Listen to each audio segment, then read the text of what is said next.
En 1936, le Frente Popular remporte les élections. Manuel Azaña devient président de la République espagnole. À cette époque, 70% des Espagnols travaillent dans l'agriculture, mais l'Espagne est durement touchée par une crise économique. Des généraux se réunissent dans des réunions secrètes pour organiser un coup d'État et renverser la République de gauche. L'État est au courant de ces manigances et en fait arrêter un grand nombre. Le 13 juillet, un député monarchiste, Calvo Sotelo, est assassiné par des républicains. Les généraux Franco et Mola, à ce moment au Maroc, utilisent l'assassinat comme prétexte pour lancer le 17 juillet l'offensive contre la République espagnole. « 80% des soldats s'unissent aux rebelles nationalistes. L'État distribue des armes aux paysans et ouvriers restés fidèles à la République, mais ils arrivent trop tard car les rebelles sont déjà maîtres de nombreuses villes.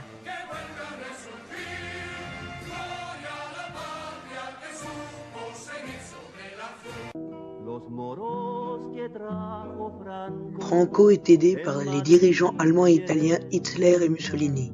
Le Portugal offre aux nationalistes des bases militaires, l'Allemagne et l'Italie des hommes et des vivres. Au total, 75 000 hommes des troupes volontaires italiennes, 19 000 soldats allemands de la Légion Condor et 4 000 Portugais entre autres viendront prêter main forte à Franco.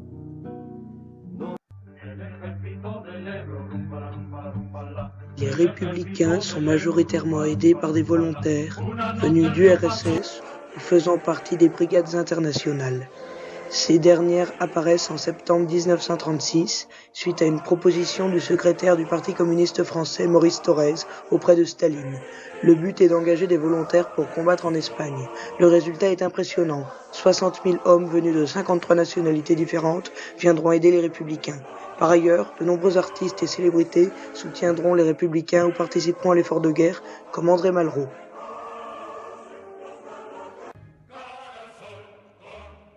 Le 20 juillet, Léon Blum, le président français du Conseil des ministres, reçoit une demande républicaine d'assistance.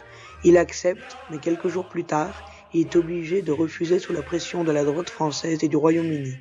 Il propose alors un pacte de non-intervention, ratifié par presque tous les pays d'Europe.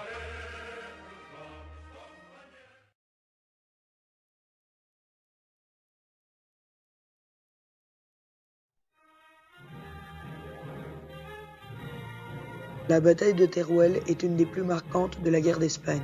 Cette bataille oppose les troupes républicaines ainsi que les brigades internationales à l'armée nationaliste aidée par l'armée allemande. Cette ville est tenue depuis le début de la guerre par les troupes franquistes, mais les généraux républicains pensent à l'attaquer car elle est très mal défendue. Ils lancent alors le 15 décembre 1936 une offensive malgré le froid. Le 8 janvier 1938, la ville tombe après les bombardements républicains incessants, mais dès le lendemain, une contre-offensive franquiste est lancée. Après quelques jours de combat, les pertes républicaines sont très nombreuses et l'état-major fait appel à la 35e brigade internationale en réserve à ce moment. Le 22 février 1938, la ville est reprise par les nationalistes. La Légion Condor sera d'une grande aide durant cette bataille.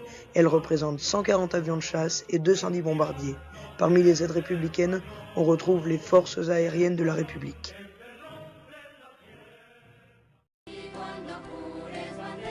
À la suite de la bataille de l'Èbre, victoire franquiste, les armées républicaines du centre et du Levant sont réunies à Valence, tandis que celles engagées en Catalogne sont réunies à Barcelone.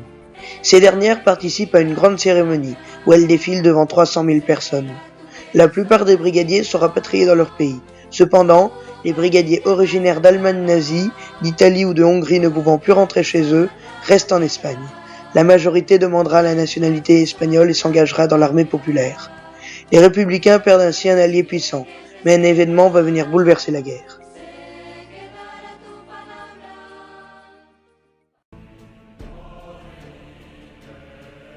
En février 1939, la Catalogne est conquise par les franquistes. Madrid aussi est tombé après 2 ans de combats et d'intenses bombardements de la Légion Condor. Le 1er avril 1939, Franco fait diffuser El Último Parte, communiqué qui annonce la victoire franquiste. Parte oficial de guerra del cuartel general del Generalísimo correspondiente al día de hoy, 1 de abril de 1939, tercer año triunfal. En el día de hoy, cautivo y desarmado el ejército rojo, han alcanzado las tropas nacionales sus últimos objetivos militares. La guerra a terminado.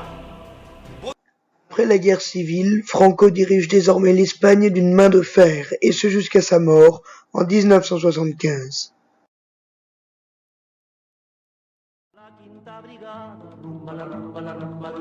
Viva la quinta brigada, rumba la rumba la rumba la, que nos cubrirá de glorias, ay Carmela, ay Carmela.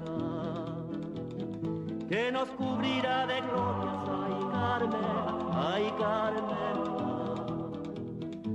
Luchamos contra los moros, rumba la rumba la rumba la. Luchamos contra los moros, rumba la rumba la rumba la. Mercenarios y fascistas, ay Carmela, ay Carmela. Mercenarios y fascistas, ay Carmela.